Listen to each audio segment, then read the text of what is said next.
ലോകരക്ഷകനായ ഈശോ മിശിഹ കാലിത്തൊഴുത്തിൽ പിറന്നതിന്റെ ഓർമ്മ പുതുക്കുന്ന ക്രിസ്മസിൽ മറിയം ഈശോയെ പ്രസവിച്ച കാലിത്തൊഴുത്തിന്റെ പുനരാവിഷ്കരണമാണ് ഇന്നത്തെ പുൽക്കൂടുകൾ.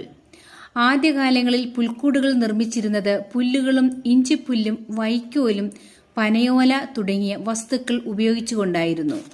ഉണ്ണീശോ, മറിയം, യൗസേപ്പ്, 3 രാജാക്കന്മാർ, ആട്ടിടയന്മാർ, ആടുമാടുകൾ, മാലാഖ തുടങ്ങിയ രൂപങ്ങൾ പുൽക്കൂടുകളിൽ ഉണ്ടായിരിക്കും. അലങ്കാരമായി നക്ഷത്രങ്ങളും തോരണങ്ങളും സാന്താക്ലോസ്, ക്രിസ്മസ് ട്രീ എന്നിവയും ഉണ്ട്.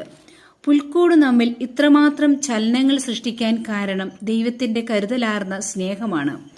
ആ സ്നേഹത്തിൽ ഞങ്ങളും ഈശോയുടെ പിറവി തിരുനാളിനോട് ചേർന്നുകൊണ്ട് പുൽക്കൂടും ട്രീയും അലങ്കാര വസ്തുക്കളും തയ്യാറാക്കി ഈശോയുടെ ജനനത്തിനായി കാത്തിരിക്കുന്നു.